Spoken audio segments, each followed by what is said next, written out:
Hey guys, Erin Wester here. It is 7:31. Um, I'm here today to talk to you about how coaching has changed my life. When I do these events, I usually um, go through a whole list of my story, what it is to be a coach, how we make money, cover myths, things like that. But really, today I'm really gonna share my story just because I have so many new followers lately. So I'm going to share my story and why being a Beachbody coach has changed my life 100%. I am not the person today that I was even a little over 6 years ago when I signed up as a coach, but I'm going to go back. I know nobody's on live yet, but that's okay because I'm going back. And if you missed the beginning of this, you can go back and listen to the recording. So I'm going to go back about who Erin Wester really is. Well, my unmarried name, my maiden name is Effenheim. When I was about a month old, I was adopted by my parents back in the 80s. They had only closed adoptions in Wisconsin, so I honestly don't know anything about my birth parents. Like seriously nothing. No family history, nothing. So I basically know nothing about my birth parents, and I'm okay with that because I ended up with really fantastic parents. They've been there for me through everything. They financially supported me when I was pregnant with my first child and I left his father. They let me move in with them. I lived with them for almost 6 years until I had met my current husband and moved in with him. They basically helped me raise my son because I was in school and working for the beginning of his childhood, and they were like second parents to him.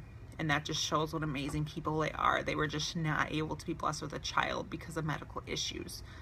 So I had a pretty great childhood.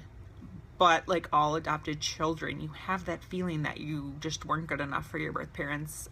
When they adopted my brother when I was 5, my brother's 5 years younger. When they adopted him, it's like, well, I wasn't enough for them either. They needed another kid. Obviously a 5-year-old doesn't understand that parents want more than one kid. I think my son actually goes through some of that a little bit with my daughter, with his sister. But I really didn't understand it when I was 5. So I resented him. We had a horrible relationship up until I went to college. Horrible. Like we fought physically. We were always trying to one-up each other. So it was always about who could get the best grades, who was the best at sports. We ended up breeding and showing horses. Who was the best at that? It was always a competition between us, and it's really not like that anymore. Now we have a pretty good relationship. But that's just how I was growing up. That's major self-esteem issues. I've always had self-esteem issues. I've had counseling for it and still have self-esteem issues. But that comes from the adoptive child mindset. I had to be the best in school, so I got really good grades. My GPA in high school was like 3.85. I was on the Honor Society.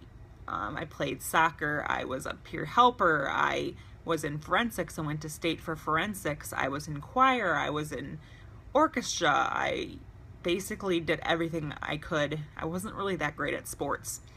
I showed horses nationally. I earned umpteen national championships showing horses. So I always just had to be the best. I was competitive. That was just me. And it was all about grades and all about getting into the best college. Initially, I wanted to be a vet, so Madison was the only school that was in my mind. University of Wisconsin-Madison was the only school that was in my mind. So, I ended up not wanting to be a vet. I wanted to be a horse trainer. So I went to college in UW-River Falls, which was 5 hours away from my parents. I was very shy growing up. Lots of people thought I was stuck up. My parents had money. We did very well, and they thought my shyness was being stuck up. I wasn't friends with the popular kids. That was just me. High school was a pretty rough time for me.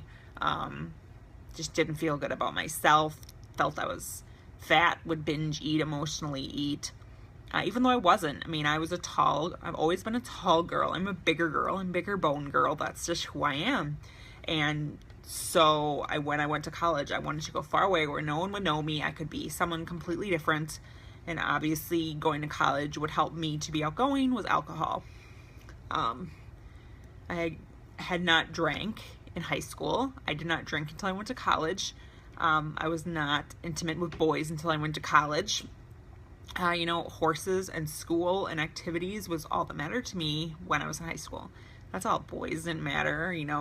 If any friends would ever bring alcohol to my house for one of our parties, I would be like, no, you have to put it down the drain. I didn't want to jeopardize anything. I didn't want to jeopardize my future. But obviously my parents were not happy that I wanted to be a horse trainer. They don't really make the most money. They would have been much more happy if I would have been a vet. But, I went to college, drank too much. I did a post on social media a little earlier about the person who I was. I was an alcoholic. I was a marijuana user. I was a promiscuous 18, 19, 20, 21-year-old. I only knew how to get attention. What I thought was positive attention for my self-esteem was to wear low-cut shirts, was to wear tight pants. That's how I thought you got love and how you got attention and how you got acceptance. That's how I thought it was when I was 19, 20 years old, 21 years old. So, my drinking obviously got out of hand. I was an alcoholic. I was still an emotional eater. I would not say I was addicted to marijuana, but I was doing marijuana every weekend. During the week, it came out in two. And, after all of that, I ended up getting kicked out of college because in my last year of school, I just stopped going to classes. I don't know if I was afraid of the future, if I was afraid of succeeding, if I just didn't care anymore. My parents paid my bills this whole time. They paid my tuition, they paid my rent, they paid my food, they paid for everything. And I had no sense of responsibility. I racked up credit card debt. I had no clue what a credit card was. I wanted to buy clothes, I wanted to buy booze, I wanted to buy whatever I wanted to buy. And these credit card things seemed pretty awesome. So racked up credit card debt, got kicked out of college, was so ashamed I could not move home. So I moved to Minneapolis with no money, with all maxed out credit cards, and got a job at the airport. But every month I was calling my parents and asking for money for rent, and they gave it to me. Still not a very self-sufficient adult at 23, 24, and ended up meeting this guy at the bar because obviously I went out. That's just what I did. I drank. That's what I did. I met this guy, had no clue how much older he was than me. I ended up finding out he was 8 years older than me. He was bad news, into drugs, into drinking. So I was back in that drug scene again that I wasn't in college. And, the relationship was bad news. And I found out about a horse training job that was in Arizona. So I went and I interviewed for the job and I took it. I said, it's Arizona, it's a fresh start. I can get away from all my mistakes. Making $18,000 a year. Yes, $18,000 a year. But I had a 3-bedroom house to live in. I didn't have to pay utilities. Besides my credit card debt, I only had my cell phone and my car payment. I didn't really go anywhere because I worked 80 hours a week. So I didn't really go anywhere. I was going to go back to school, but that never happened. I was just too busy with work. Being a horse trainer, being a barn manager, that's what I was doing. And I thought that getting away from the guy would make me see if the relationship was real or not. Well, I missed my family. I missed my friends. I missed that no good for nothing boyfriend. So I moved back to Minneapolis and moved in with him. Things went from bad to worse. I ended up getting a job at a bank, so that was good. I got a job working customer service at a bank and was taught how to cheat a drug test, basically. I'd been smoking marijuana, found out how to cheat past the drug test, but once I did that, I never touched marijuana or any other drug again. I said I have to be an adult. I ended up with 2 jobs to help pay the rent where we were living because the guys I was living with were selling drugs and using the drugs, and I don't know how we didn't have money, but I was always paying the rent. I was always working 2 jobs, and that's just how it was. And, then the relationship started to become physically abusive. I guess I should have known that he was being verbally abusive, but, my self-esteem was so low, I probably didn't even notice. When it became physical, that's when the intimate part of our relationship stopped. We were basically just roommates, but it was still violent. Anytime the cops were called, I wouldn't press charges. Stupid me. Didn't know anything about domestic violence or being in a violent relationship. I'd never been in a violent relationship before. I never lived with a guy before. So I didn't know. And then go out for my birthday, get wasted, and let things happen. And, guess what? You're pregnant. So I was 26. I was going to have a kid with someone who was abusive, someone who was a drug dealer, someone who was an alcoholic, someone who was violent. And I said to him, you need to stop. I didn't really say you need to stop drinking, you need to stop using drugs, you need to stop being physically violent with me. And he swore he would stop. The first time, I think maybe he was okay for about a month, maybe 2. And then I didn't have insurance at the time, things were bad. And, he obviously had a temper and could not keep it under control. And it happened again. And I said, no, I'm done. Bye. See ya. I left. I packed all my stuff into my car and drove to my parents' house 5 hours away. On the way down, I called them. I told them what had been going on, because obviously I hadn't been telling them what's going on. I hadn't been in contact with them like I normally had. And, I told them what was going on. They said, you can come home, but if you go back to him, we're never letting you come back. So I said, well, no way. I'm never going back to him. No way. So, I went home. I had to get medical care. This was June of 2006. I was due in November. I didn't even know at the time I was due in November. I think I'd gone to one doctor's appointment. I was depressed. I had anxiety at that point now because of the abuse. And I was having a kid, and I had no college degree, and no one wanted to hire a girl that was 4 or 5 months pregnant. Nobody wanted to hire me. So it took me over a month to find a job. I ended up having to sell my car because I couldn't afford it. And, just still wallowing in credit card debt. I knew I had to do something. I was on a state assistance. I didn't have money. I ended up getting a job at the vet clinic as a receptionist, but I didn't have money. So I went on state assistance, and that was when I figured out how horrible county social workers are. And that's when I vowed I was going to be a social worker. So while I was pregnant, I tried to get into UW Whitewater. My grades had been horrible. I had like a 1.2 GPA. But they were going to allow me to start back in school in January and take 2 classes and see how it went. My son was born. Everything was good. Didn't hear from my son's father until he got a notice for child support. He knew when he was born. My number didn't change. And he didn't care. So, we had to go through court. I had to get a lawyer. We had to go through all this stuff where we were basically dragging each other's names through the mud while I was trying to do well in school, and all of this was going on, and it was a hard time for me. My anxiety was worse because I was seeing him again, and he got visitation. Not much visitation, but he got visitation, and for those few years he had visitation, my anxiety was horrible. My son was diagnosed with type 1 diabetes when he was 4 years old, and that was probably the best thing that could ever happen because, weirdly enough, because his dad wasn't going to take the classes and his visitation got suspended, and I now have not heard from him since my son was 4. And about a week after that, I met my current husband, who is amazing. But all the time I was going to school, they let me back in because I got A's in my classes. So I got my bachelor's degree in social work from UW Whitewater, and then I went on and got my master's in clinical social work from Loyola in Chicago. And, I was on this journey finally of fitness, realizing what I had been doing to myself, and I was 70 pounds overweight, and I had to do something. So I started with Weight Watchers and fitness classes at our Y and hit a plateau. About, I would say, 2 years into my journey, I hit a plateau. One of my friends from high school was a Beachbody coach. And, you know, I'd heard of this thing called P90X, and I've heard of this TurboFire thing. And, you know, we talked, and she said, you know, you need to get on this program, and you need to get on Shakeology.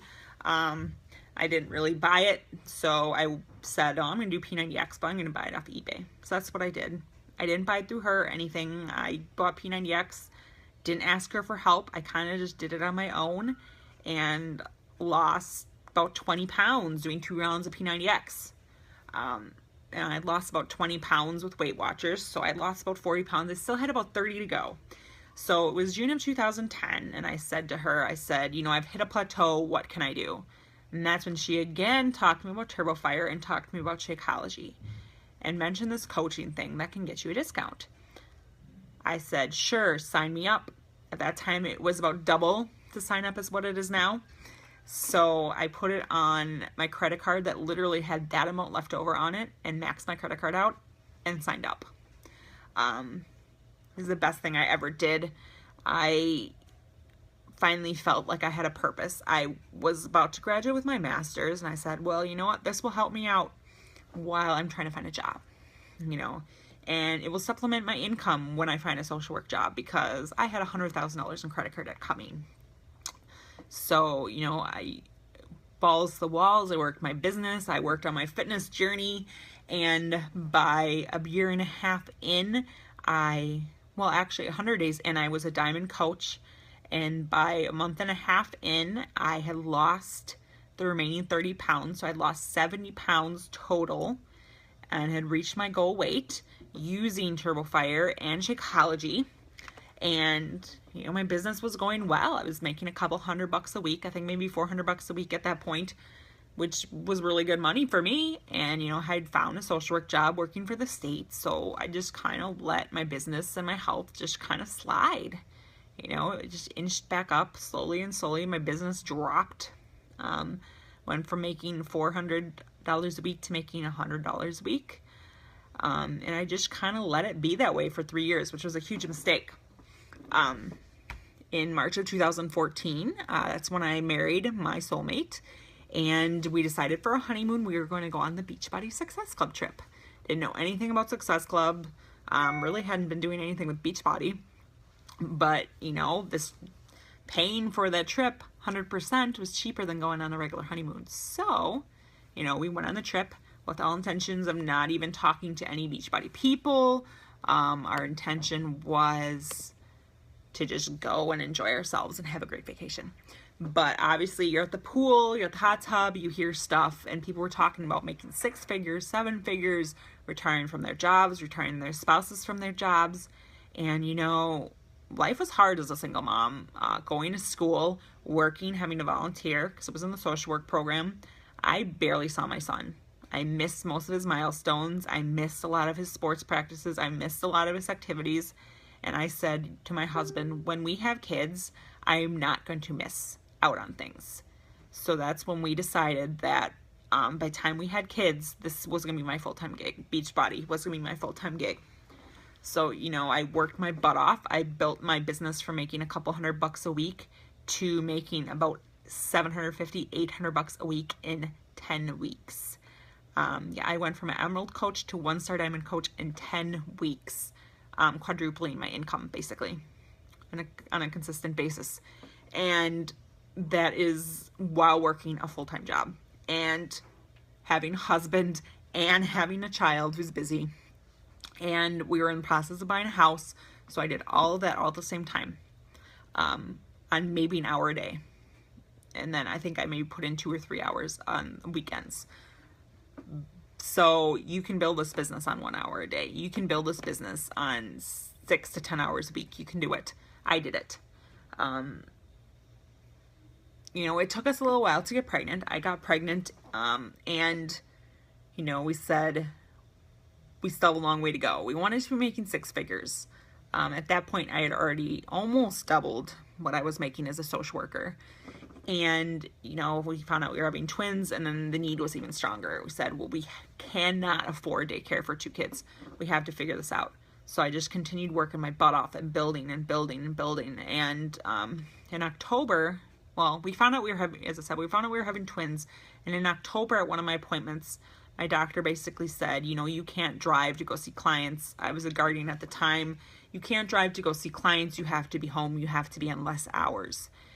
And, you know, I was going to have a longer maternity leave. Also, I was going to have a longer recovery. And when I told my work that, they basically said, sorry, no go. We can't approve a 12-week maternity leave. I hadn't been there a year yet. I didn't qualify for Family Medical Leave Act yet. So I basically, in October, was told, oh, you're going to lose your insurance. You're going to lose your job. Sorry, bye, see ya. So luckily, my husband, we could get insurance through his job. And, you know, I wasn't making 6 figures, but I was making double what I was making as a social worker. You know, we were going to be okay. So I was cool, because I might not have even quit my job if I would not have technically got fired. I may not have ever quit. So it was probably a good thing in disguise. So babies were born. They were healthy. Everything was good. But at 6 days old, one of our daughter's heart stopped beating. We tried to resuscitate her, call 911. She got resuscitated, but unfortunately it was too late. She got rushed to Children's Hospital. She was hooked up to machines. She was hooked up to a monitor to monitor her brain, where there was no brain waves. She couldn't breathe on her own. But when we had been in the hospital for 5 days, they had said that her brainstem was dead. So she was basically going to be in a coma forever on machines. And maybe it would last 2 years, maybe. So that's when we had to make the decision on what to do. And we made that decision to turn the machines off and let her go to heaven, because we did not want her in a comatose state in our house for years and years and years. We felt that she suffered enough and it was time to let her go. So obviously, November 4th of last year, which is coming up on the 1-year anniversary, is the day she died, November 4th, 2015. And Victoria Rose will always be remembered. And obviously, when something like that happens, there's lots of medical bills. There is burial fees. There is funeral fees. There is mourning. Can't really work. I couldn't really work my Beachbody business. I probably didn't work my Beachbody business for 8 weeks, including having them, my recovery, and the tragedy of losing Victoria. So I didn't work my business for 8 weeks.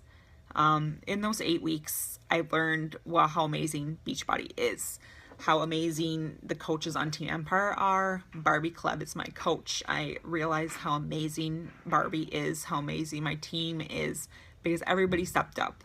They understood why I couldn't work. They supported each other. I had financial contributions from people. So our $2,500 medical bill, thank God for insurance, because the bill was over $100,000. People had raised that money for us. People raised money to help pay for a burial. People gave us gifts. People sent us food. People sent us prayers. All the local coaches showed up for her funeral. It just shows you that Beachbody is more than a job. Beachbody is more than a pyramid scheme or network marketing, whatever you want to call it. Beachbody's more, because I don't know how I would have got through those 8 weeks without Beachbody. If I had a regular job, I don't know what I would have done. I would just not got paid. I still was making money even though I couldn't work. And that is what Beachbody is. It is a chance to make residual income so you don't have to work your butt off every day for the rest of your life. You're building that business so that you can have time freedom with your family, so that you can have the financial freedom when you have it built up. Sure, I could go to Balls the Walls and build my business and be a 15-star diamond coach, but you know what? My kids are young. When Alex, my daughter, is in school full time, that is when I will go balls to the walls, but I'm not going to miss time with her. I go balls to the walls when she's napping. I go balls to the walls after my son is asleep. I go balls to the walls Tuesday nights when my son is with my parents and my husband can spend the time with Alex because he wants to spend the time with her. I can go balls to the walls anytime, but right now, keeping it steady and letting it grow slowly is what I'm all about. Beachbody makes it so that I could get a part-time job working for the church for not a ton of money, but doing something I love, something that takes 10-15 hours out of my week, something that the schedule literally works around my life perfectly. This job came into my hands just at the right time. It was like God was telling me this is what I'm supposed to be doing. I'm supposed to be impacting these kids in my community, because as a full-time Beachbody coach, which is what I am, sometimes I feel disconnected from my community. Sometimes I feel like I'm in my house too much because, you know, she's napping, I'm working. You know, it's just how it is. You know, you just are home a lot. And that's cool. That's great. I love that flexibility, but I also love being out in my community, working with high school kids, working with their parents, working with the church. It's just, my church has done so much for us. We were married there. All our kids were baptized there. Our pastors were at the hospital with us every single day. We had her funeral there. So, I mean, literally everything that we've done the past 4 years have been thanks to our church and thanks to Beachbody, because this is more than just a job. This is an opportunity to change your life. And, you know, you want to know about specifics of the business, reach out to me and I'll let you know. Comment under this video, comment in this thread. Again, just send me a message. I'm always willing to answer questions. I have videos that I've done that will probably answer questions that I can send you. But I really wanted to go in here today and talk about how Beachbody has changed my life. And I don't know where I would be today without Beachbody. I would still be working a social work job. My kids would be in daycare. I would be missing everything. Now I don't miss anything. I'm gone for work for 2 hours on Tuesdays and for 6 hours on Wednesday, and that's it. All the rest of the time I'm with my kids. And I plan their activities and everything I can around work. And that is what Beachbody does. It gives you the time freedom to do that kind of job. Not a job that requires 8 to 5 Monday through Friday. Not a job that requires an hour commute one way. I commute from my bedroom to my office. That's where I commute. Or to the couch, or to the table in my dining room. That's what my commute is. And before it was an hour one way. So that's what Beachbody is to me, and that's how it's changed my life. It has helped me get through the death of my daughter. It has helped me to transition into being a stay-at-home mom, work-at-home mom, mompreneur, whatever you want to call me. But if this is something that intrigues you, something that you wanted, the time freedom and financial freedom that you wanted, we need to talk. So send me a message. And again, any questions, you can comment under this video, send me a message, post in this event page. I'm sure other people might have the same questions. So I hope everybody has a fantastic Tuesday, and I'll talk to everybody later. Bye.